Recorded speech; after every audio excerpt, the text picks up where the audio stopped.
Now, local government minister Halima Mahama says her ministry will soon introduce a fresh legislation to Parliament that will address controversies surrounding the registration of names by the Births and Deaths Registry.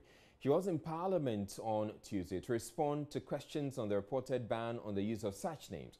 Joseph Opoku-Gakpo has more. So the Minister for Local Government told Parliament efforts are ongoing to resolve these concerns that come up. First of all, there's been a directive to the Registrar of Births and Deaths to reverse the earlier decision not to allow for the registration of some titles here in Ghana as names. Beyond that, a bill is expected to be introduced to Parliament to permanently correct these concerns.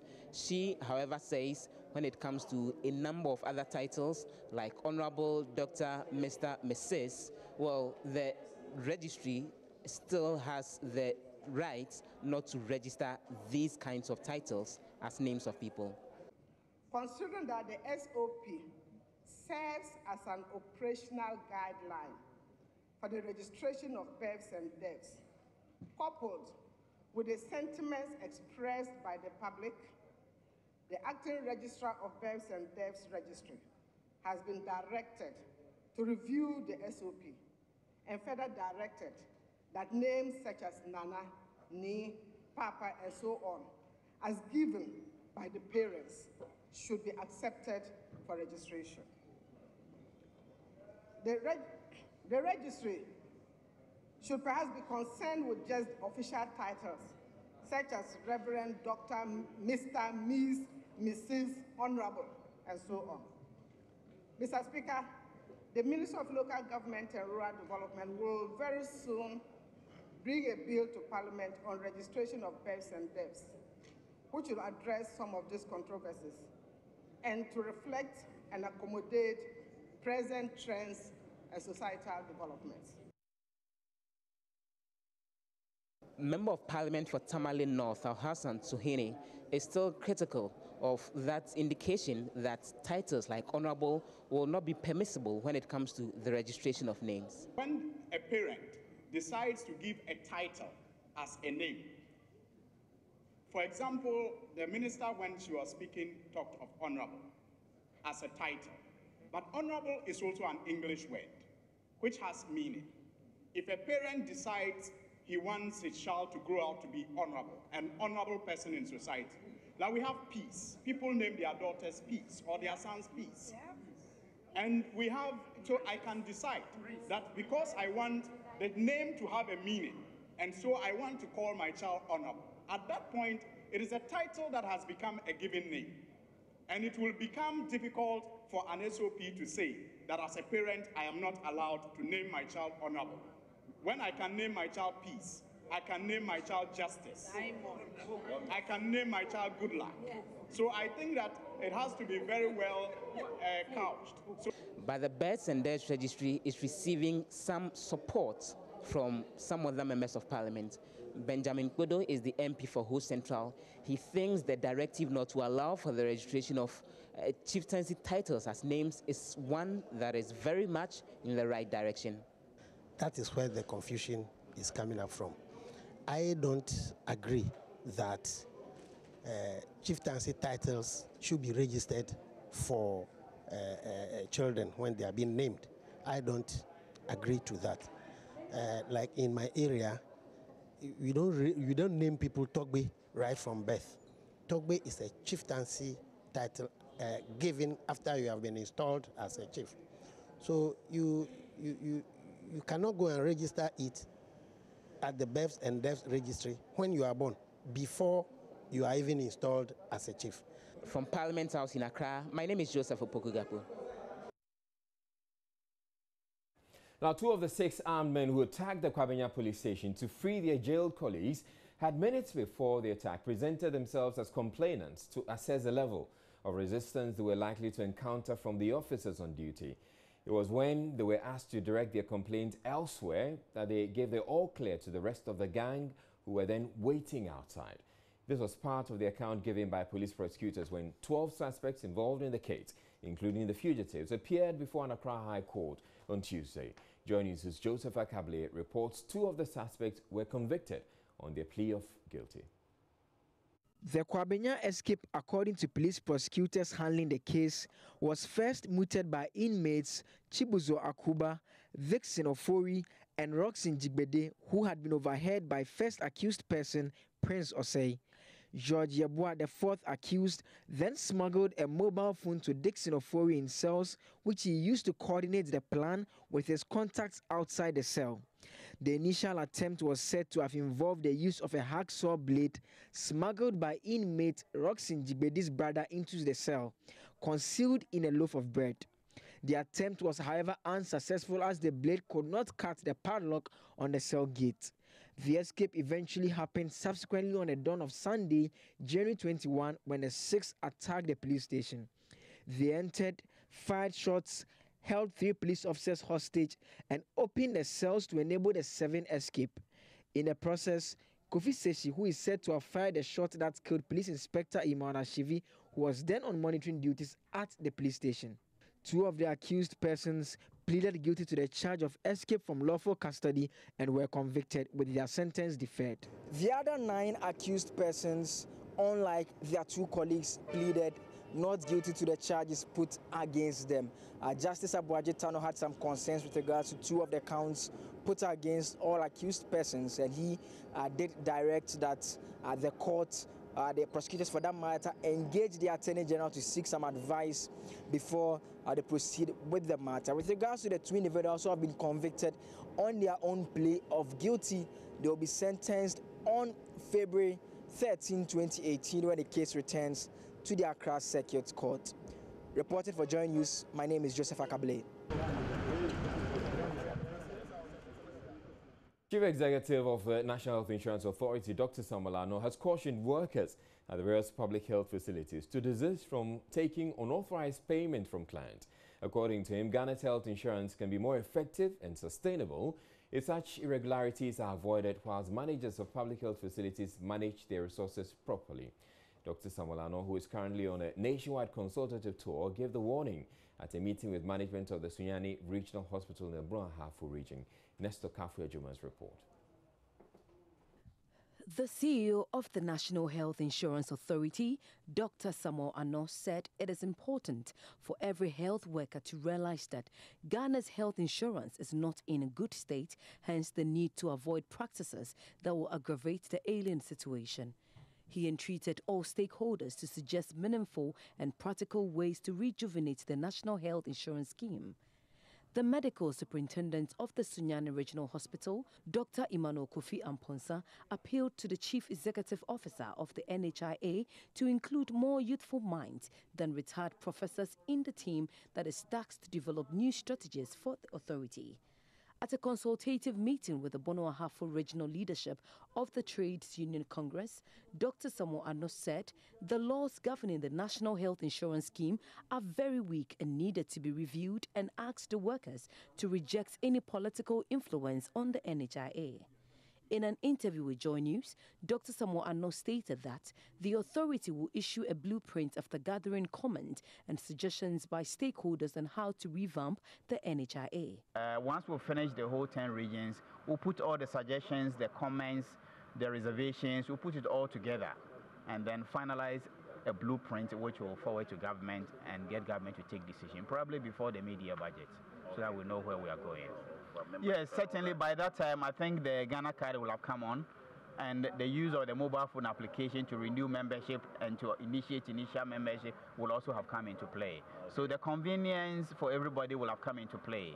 We're also working very hard on the unauthorized payment that some service providers are charging. We're working very hard on it. And by that time, we believe all those things will have been a thing of the past. Deputy Secretary General of Trades Union Congress, Brother Joshua Ansah, commended the NHIS for embarking on the nationwide consultative meeting to get first-hand information on the operation of the scheme. I think that this is a very fantastic program.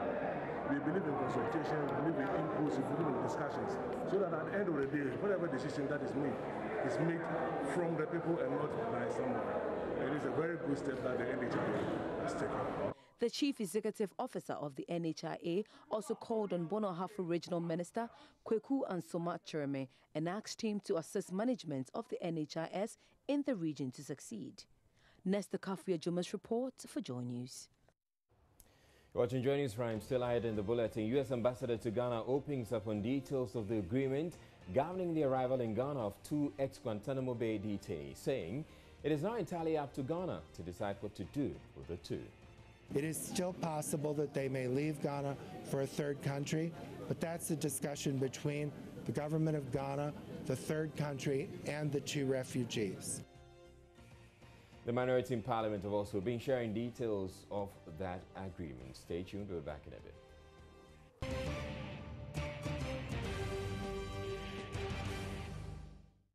Now, the Parliamentary Committee investigating the casualty scandal at the Trade Ministry is expected to submit its report to the House Wednesday. The Amea Chairman-led committee had until last week Wednesday to submit its report, but asked for 1-week extension. Speaker Professor Michael Quay ordered the probe after minority MPs alleged Trade Ministry officials charged expatriate business persons up to $100,000 to sit by the president at the recent Expatriate Business Award. Some MPs expect 2 separate reports to emerge from the work of the committee because of the political twist the probe has taken. Benjamin Podo is MP for Ho Central. There might be sharp divisions in the understanding of what really transpired. If you watched the telecast, the live telecast of the proceedings, you will see that the members of the majority side on the committee were seeking to drive the evidence being collected from the respondents, those who appeared, in a certain direction, such as to take it away from a levy imposed upon those businessmen for sitting near the president. I watched very closely and I saw that that's their intention. And I think the issues raised by the minority side, the chief whip, they are making efforts to dilute or take attention from them. Therefore, there might be a division in the position of the 2 groups on the committee. I do not think that we will have 1 report. Okay. We could possibly have a minority report. Yes, it is possible. It is possible for any committee which sharply is divided on an issue. There could be 2 reports. I haven't heard anything from any member of the committee, but I've seen clearly that they are not agreeing on the type of money paid and how the money was utilized, whether the procedures were properly followed in disbursement of the funds. So I suspect that there might be some division between the 2. Now, majority of people will never imagine the existence of bad roads in a prime area like East Lagoon, but that is what many residents at Jengyo are enduring.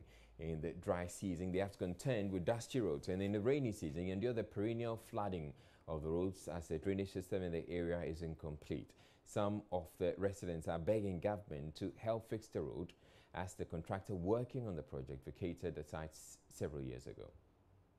The problem we've been having here is, since the time this road began, I think it began with the previous government, and we know the contractor that was working on is a Chinese contractor. So when they began with this contract, we were able to coordinate with them to make sure that what's supposed to be done has to be done as an association. But we realized that things were not running as it's supposed to. So we, as an association, we approached the minister, that is the previous government, who was in charge of the road at that time. I think we had about 2-3 meetings with the minister, and then we found out that the contractor has not been paid because we saw him parking out. Yeah. So we were trying to see what can be done so that he can be paid and finish the road for us, because what has been done here, the problems we are encountering, they make drainages around this place, and the drainage you can see here are not connected. So all the water that comes, when it rains, all the water runs through the streets. And when it rains, the place becomes, I don't know whether you see a waterfall, the way the water runs from the top all the way up here, down to this place, and then we have a drainage here, which the water runs to. So they open the drainage down here so that when the water flows, it can run into that. But there is no opening. Look at the drains. And there is only one storm drain down there that takes the water out. It's supposed to join the main gutter that is passing through the Ajirigana Road. But that is big enough. But how does this one get in there? It's terrible.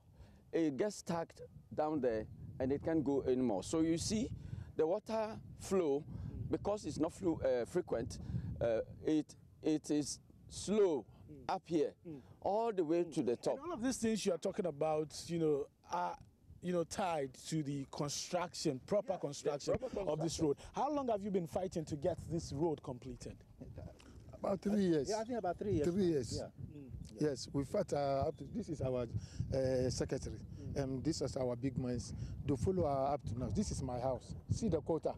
Every day my child is inside the quota. Every day I will go hospital after.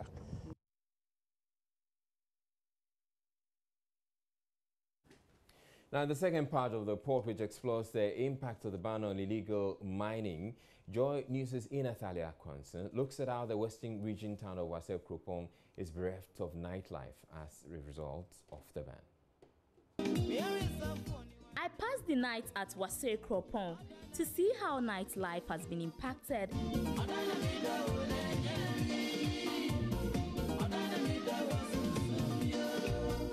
Shanghai City, the entertainment hub, at 8 p.m. was virtually empty.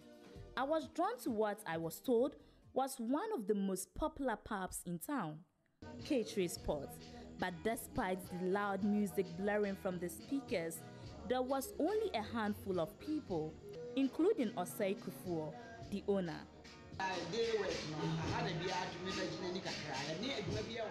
Many people used to come here to have fun. The place is now deserted after the ban on Galamsey. We are no longer in business. Even during the Christmas season, the place was empty.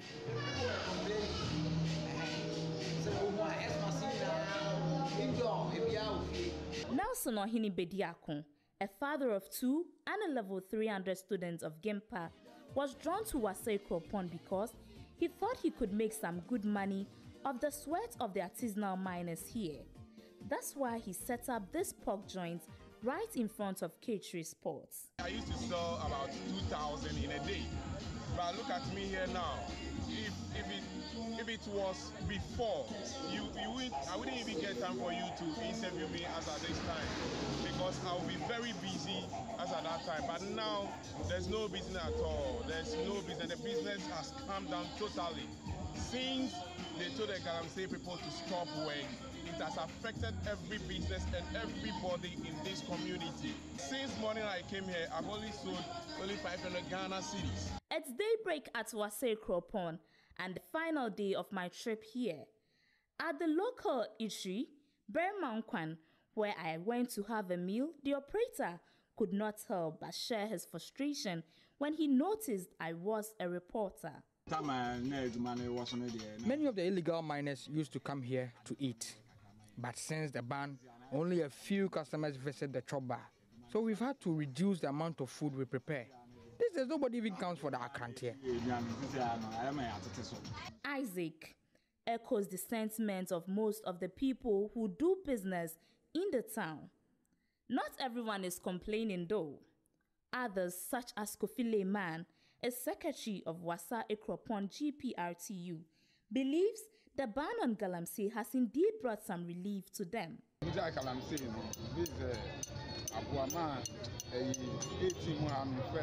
I think the ban has helped this community so much. We no longer hear of Galamsey pits collapsing and trapping people. Even the river here is clearing up.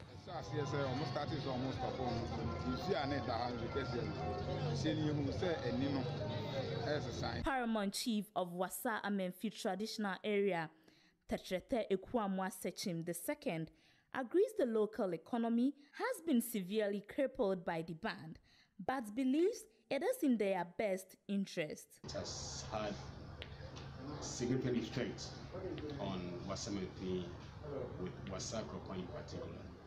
That was their means of livelihood. and it's no longer there. When the government placed a ban on galamsey, they passed a series of workshops and training at UMAT, and those who happen to go to those programs are now the guys advising their fellows to stay away from mercury. And I believe once the government comes out with the modalities, we hope that they will do sensible mining without relying on mercury. It is without a doubt that most Ghanaians are happy to know the 7-month ban on illegal mining is bringing some relief to the environment as the water bodies clear up and the earth takes a breather from the pillaging. But those miners who believe they have been duly certified to operate are grieving that their equipment and leases are expiring, and along with it, their livelihoods. Their only plea is that government facilitate whatever plans it has for the sector so that they can resume their legitimate businesses. In Athalia Kwansa, Joy News, Wasa Ekropon. Up next, we bring you business news, and coming up in business, the first of 3 major planned shutdowns of FPSO Nkrumah on the Jubilee Field to start on February 1. The Finance Ministry is, however, downplaying any negative fallout of that shutdown.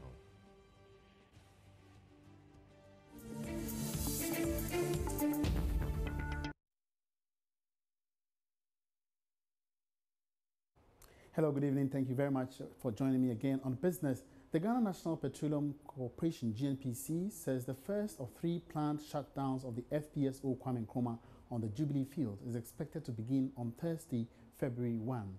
3 planned shutdowns are expected to make way for operators on the field to embark on a general maintenance exercise on the vessel this year. Lead engineer at the GNPC, Albert London Newman, said this at the dissemination workshop in Accra. Meanwhile, head of the Real Sector and Energy Unit at the Ministry of Finance, Dr. Joseph Asensu, has downplayed any negative impact on the revenue projections. There's more in this report. According to partners on the Jubilee Field, the 3 shutdowns in 2018 have become necessary due to the recent challenges faced by the floating production and storage of floating vessel, also known as the FPSO Nkrumah. The first shutdown begins on Thursday, 1st February, and expected to resume full work on 21st of February. The second shutdown will follow on 19th March and end on the 17th of April, with the last shutdown expected in November this year. The Jubilee partners are, however, assuring there may not be any shutdown in 2019 if all programs are carried out successfully on the FPSO because of the expected outcome from these maintenance works. In an interview with Joy Business, head of the Real Sector and Energy Unit at the Ministry of Finance, Dr. Joseph Asensu, allays fears of any negative impact as a result of the shutdown. We were very much aware of the pending shutdown. So all these projections were factored in when we were doing the GDP projections and the petroleum revenue projections as well. We anticipated a period of 10 weeks of shutdown. However, the shutdown was deferred to this year. That is why you would realize, partly because of this, GDP has gone beyond what we actually projected in 2017. Petroleum revenues also did much better than we had projected in the same year. This year, we are anticipating about 9 weeks of shutdown, as GNPC alluded to. And that has already been factored in our projections by way of petroleum revenue, by way of GDP. So these have been adequately catered for. According to him, the program is a planned one and therefore will also not have any effect on revenue projections for the year. Looking at Jubilee of about 89,000 barrels per day last year, which is coming to about 68,000 barrels per day. You multiply that by a price of 65. Our price was about 57.36. That should give you the revenue base. But it's been catered for in the budget, so it shouldn't be a drag on the budget this year. Okay, so moving forward into 2019, are we still going to be having these shutdowns? Our hope is that the FPSO turret remediation project would be concluded this year. The major works which require shutdown will be done this year, and that should not affect 2019 and 2020 by way of projections and production. The annual workshop is a requirement in the Petroleum Revenue Management Law giving way for the Ministry of Finance to engage stakeholders on the report of petroleum funds. Meanwhile, resource governance expert at the Ghana Oil and Gas for Inclusive Growth, GOGIG, Samuel Osei-Bequin, is questioning the basis for the frequent planned shutdowns on the Jubilee FPSO Nkrumah after 10 years of oil production as a country. According to him, the shutdowns are likely to affect expected revenue from the petroleum sector, a situation he thinks can be avoided if the right specifications were put in place by the Jubilee partners. Samuel Bequin also called for a detailed analysis of the cost effects of the shutdown. It is important that as a country, we need to do a detailed analysis of how that implications would affect the economy in general. And once that is done, it will help us, we as civil society organizations and representing sort of public interest. I think it's important for the government and GNPC to come out to say that this is the number of times, this is the production we are going to lose, and this is the potential revenue that will be lost. Any amount that will be covered by insurance should be well categorized and then stated and public, so that we know that this is the impact coming, and so we are braced for such particular impact. In addition, I think Jubilee has been operating since 2010, and this is the 7th, 8th year. And if already I think we started facing this turret issue from 2015. We knew about this 2015. Already 5 years down the line, if we're having these kind of major engineering challenges, I think there is a lesson to learn from here. In terms of building other FPSOs, we need to make sure we don't face that challenges. Because money now is obviously more valuable than money in the future. It means if you're able to pump out more oil now, you get more dollars now, you're able to utilize it than to wait for further years down the line to receive such revenues. So I think it's really important that GNPC come out very clear, do the analysis and show to Ghanaians what we have. Is it also to say maybe the equipment used in constructing the FPSO are not of high quality? Let me just put it. It is very, given that I'm not an expert when it comes to engineering of FPSOs, it will be very difficult for me to conclude that that was the case. Of course, there can be accidents, there can be operational issues, but I think it is hard time Ghanaians start questioning this sort of, it's becoming a bit of persistent now from 2015. Problems with engineering, including compressors, including turret, which is supposed to ensure stability of the FPSO. And the additional cost is coming from the fact that because we cannot ensure the stability of FPSO, we need to always hire additional sort of storage tankers to come and offload some of these oil produced. And sometimes we have to shut down as well some days to be able to offload that oil produced to another tanker. And I think that should be questioned. That should be questioned. As a public person, if you really own the oil, we need to put these questions to GNPC and the quality of work they are doing as well, in terms of being able to ensure that further agreements signed, FPSOs being designed, are up to standards that could last for a longer term. Turning our attention now to the downstream sector, Finance Minister Ken Ofori-Atta has been speaking about the halt in production at the Tema Oil Refinery on the 18th of January.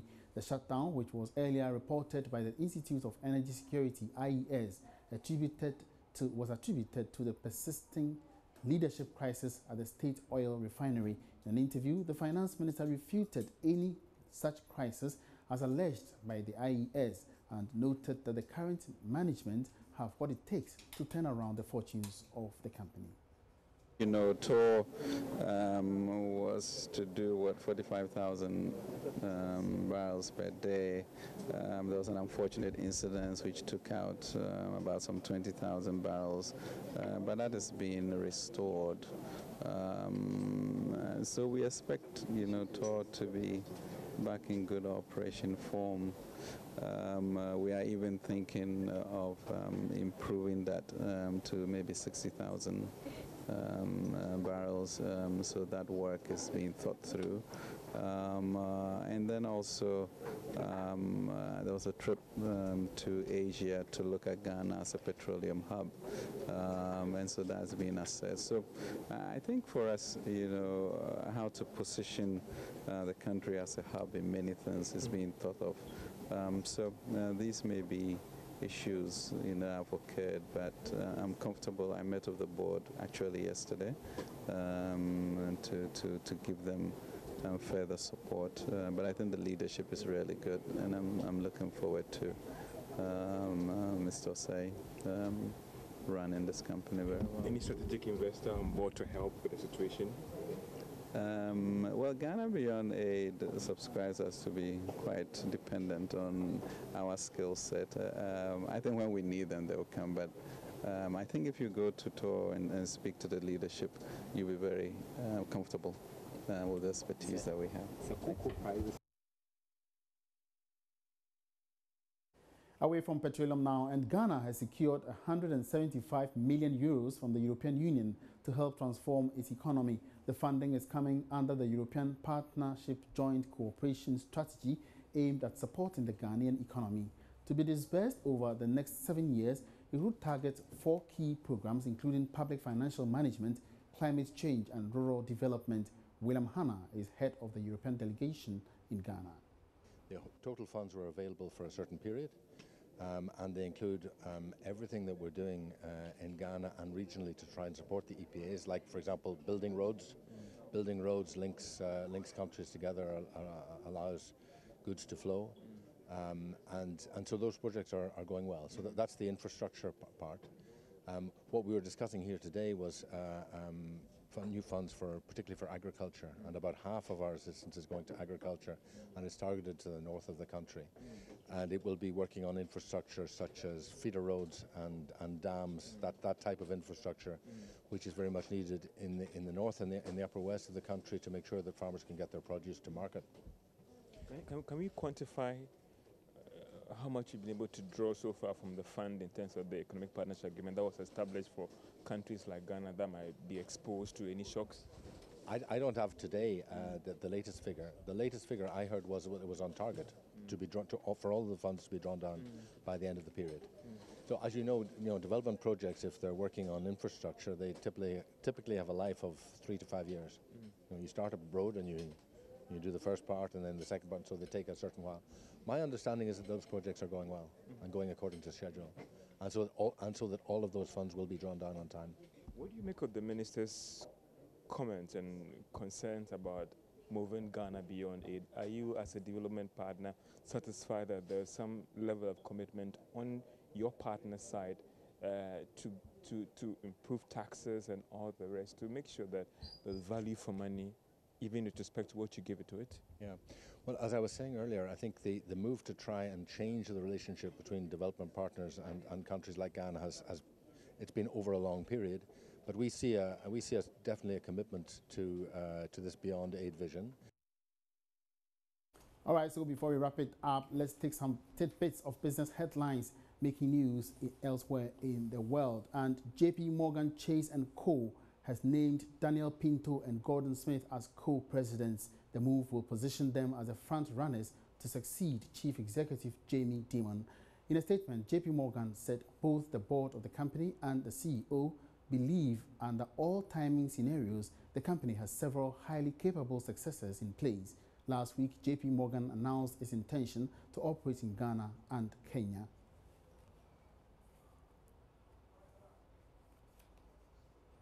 And also, the world's most expensive home has been put up for sale in the south of France with a €1 billion price tag.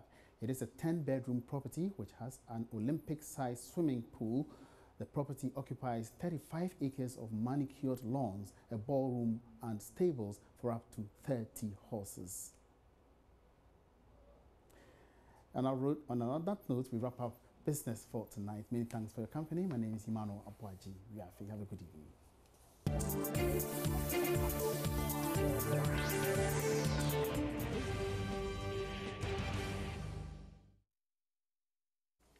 She was left devastated when news of her husband's death hit her on July 13, 2017.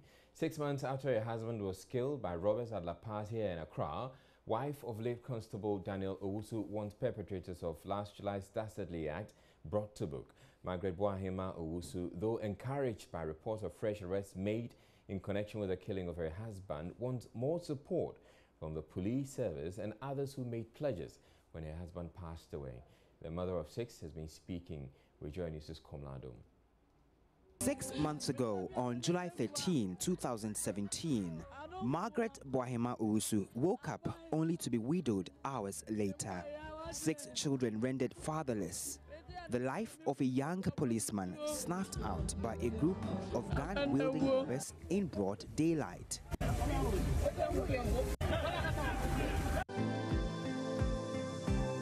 July 13 will for Margaret Boahema Owusu remain the most painful day of her life, a day she will not forget in a hurry. Life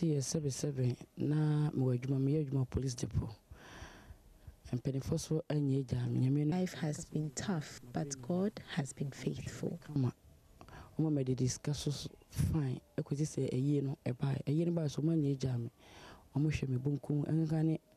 Vice President, any IGP, Nene Kola service would do omochi.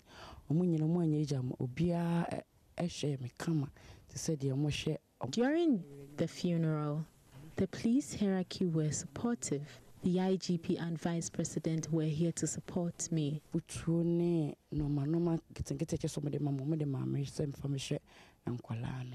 6 months after her 35-year-old husband was killed, followed by a raft of promises from government and the police service, Joy News went back to find out what has changed in her life since the passing of her husband, Constable Daniel Owusu. We are told that her 6 children are also doing well, and so we're here to just speak to her and find out how life has been generally, whether help has come to her in 6 months after the incident, especially at a time where we see or we're hearing a lot more attacks on police personnel in parts of the country. Time, they say, heals all wounds, but for Margaret Boahema, the weight of caring for 6 children as a single parent is a huge burden she cannot shoulder alone.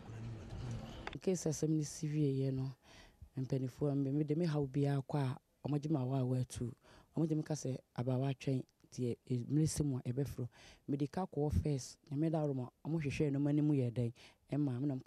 their funeral, I have been to the police office a few times. They have promised to work on my stuff. Even though she appreciates some support that have come from the police service, she wants more to ensure her 6 children are properly catered for.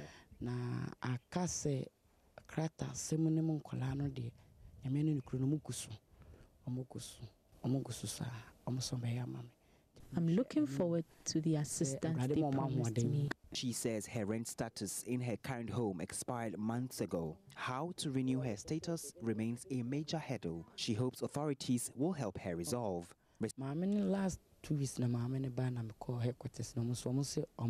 landlady was here 2 weeks ago to remind us our rent has expired. I'm the police about it. Hopefully, help will come. Responding to recent reports that 5 more suspects have been picked up in connection with the murder of her husband, she says she's hopeful justice will be served and the death of her husband shall be avenged. He was working for God and country.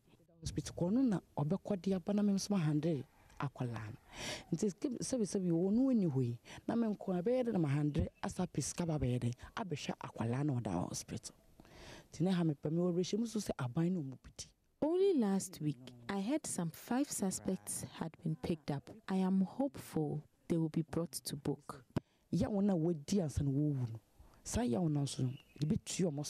Margaret Boahema Owusu, now a member of a group of widowed police wives, recalls fond memories of her late husband, describing him as a backbone and a pillar.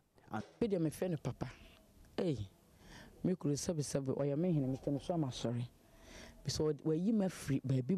miss him a lot. He was my all.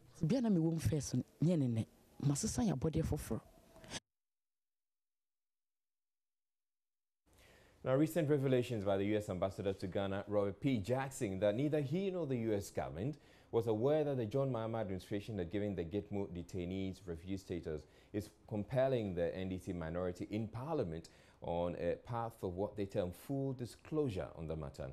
Listening to the U.S. Ambassador speak on the matter on Monday. Like they had been given refugee status from the news. So does this come to you as a surprise? It comes to me as a pleasant surprise because it regularizes their status. I think there's a lot of fundamental misunderstanding about the agreement. Many Ghanaians were under the impression that these people came here for 2 years and would leave on January 6th. They may leave if the government and they agree on a destination country or their home country ceases to be at war, Yemen. Right now, it's not possible for them to go back to Yemen, so that's not even an option. I think that Ghana did a very generous thing in extending refugee status, and I applaud the government doing that. It is still possible that they may leave Ghana for a third country, but that's a discussion between the government of Ghana, the third country, and the two refugees. And I'd like to note that I think that just as we said when we asked Ghana to accept these refugees, they have not been a security problem. No one has heard about their doing anything untoward. They haven't committed any crimes that we know of. They haven't caused any problem in Ghana. And so I hope the people of Ghana are assured that having these people here is not a risk to Ghana. Well, government says it is no surprise by the revelation, considering how the previous government handled the matter. Meanwhile, government is still aiming at arrangements to relocate the two as soon as possible. Reku Edu, the Deputy Foreign Affairs Minister, has been speaking about that arrangement. Joy News is also learning that an amount of $300,000 was given to the Ghana government for the two detainees. We also understand the Minority Caucus in Parliament had just finished the meeting on the matter and are now ready to disclose details they are aware of as far as the Gitmo 2 deal is concerned. Now, the chairman of the Subsidiary Legislation Committee in Parliament, Maima Ayariga, has been speaking. There was a commitment for them to maintain the two of them. And pursuant to that part of the agreement, they sent $300,000 United States dollars. At that time, National Security, changed it into Ghana cedis, and the exchange rate at that time was 3.8918 cedis to the dollar, and so they got 1,167,540 Ghana cedis. And up to the 7th of January, when NDC left office, they had used, at the Office of National Security, they had expended 571,774 Ghana cedis, 90 pesos on the two of them. And this was used for housing and all the other arrangements, transportation, their vehicles, all the issues that needed to be taken care of to make them comfortable in Ghana. And there was a balance of 595,765 Ghana cedis, 10 pesos in the account at National Security. So what was left was even more than what was utilized as at January 7th when NDC left office, and which we believe is what they have been using to take care of the two of them since we left office.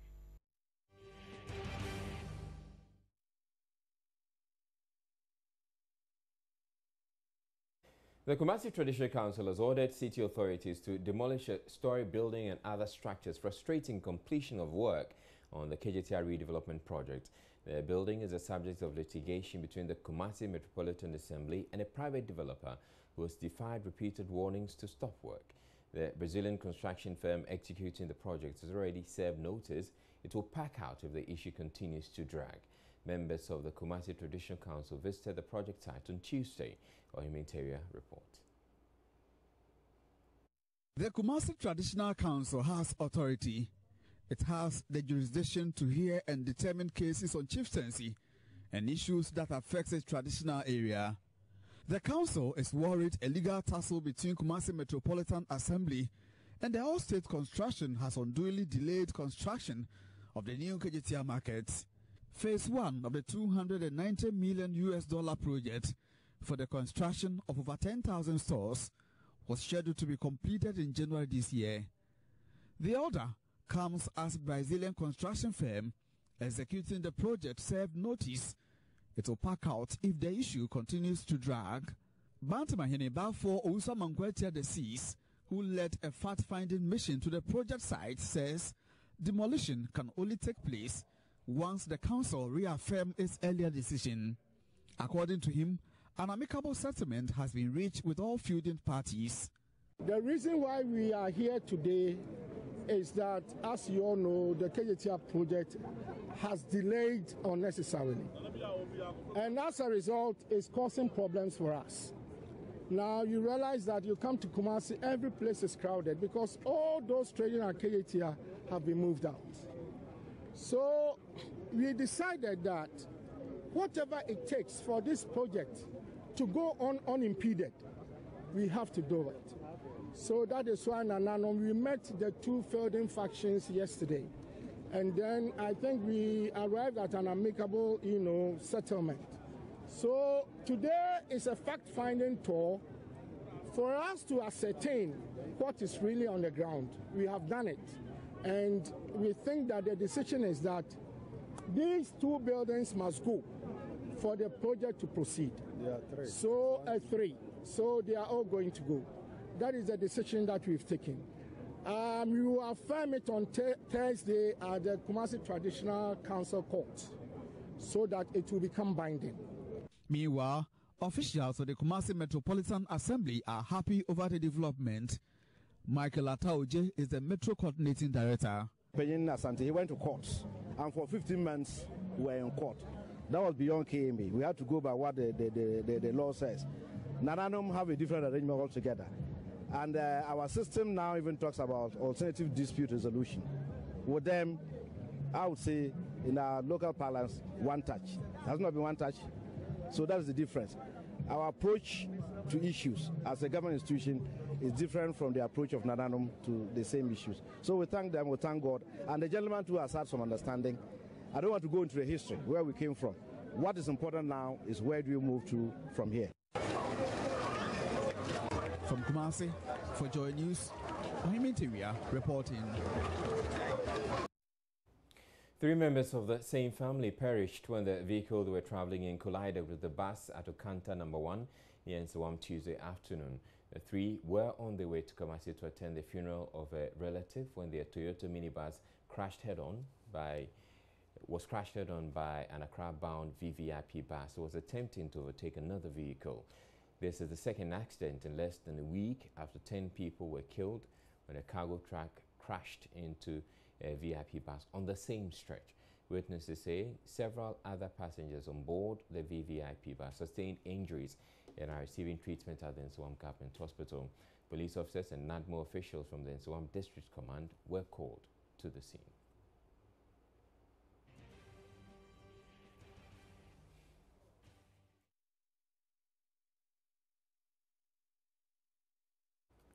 Now, in the second part of our series on expectations of porters in Tanoso of the One District, One Factory policy, today we hear from traders of the earthenware made by these porters, most of whom are single mothers.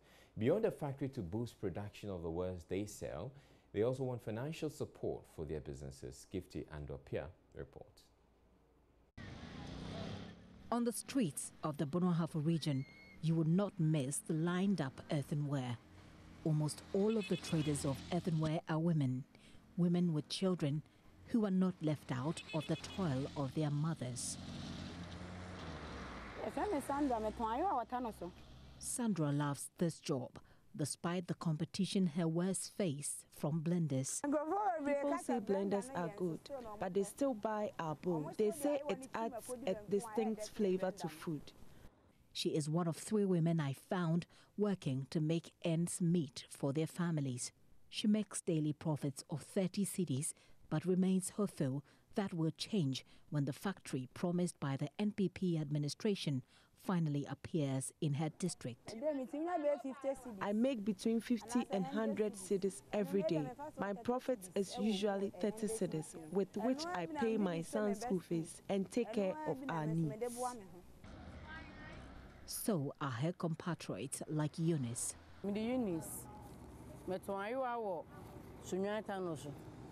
Eunice hopes that the Kufuor-led administration will improve her business. Her hope, she says, is as high as the day she cast her vote. I voted for the president because of one district, one factory, because I have a son to take care of, but I don't really have a job. I expect a good job. I know the government has purchased a vast land around this place, and I am hopeful by the end of the first term of this administration, there will be a factory, and I know I will be employed there. For most of them, education was truncated at either the junior or senior high school. They believe life would have been better with further education, but they want to make the most of the natural resources available in their town. Tiwa wants capital injection into her earthenware business. Her wares are sold out today, and business has been good so far. I will need money to buy more, so all I will need from government is capital injection.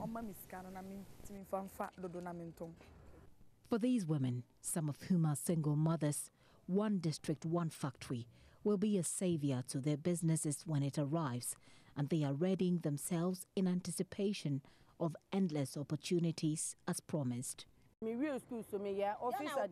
I have a certificate in office administration. I am certain there will be a place for me when the factory comes to this district. Government has indicated its intent to reduce rural-urban migration with this policy, but until that happens, it remains an intent. Gifty Andopia, Joy News, Tanaso, Bunahafo Region.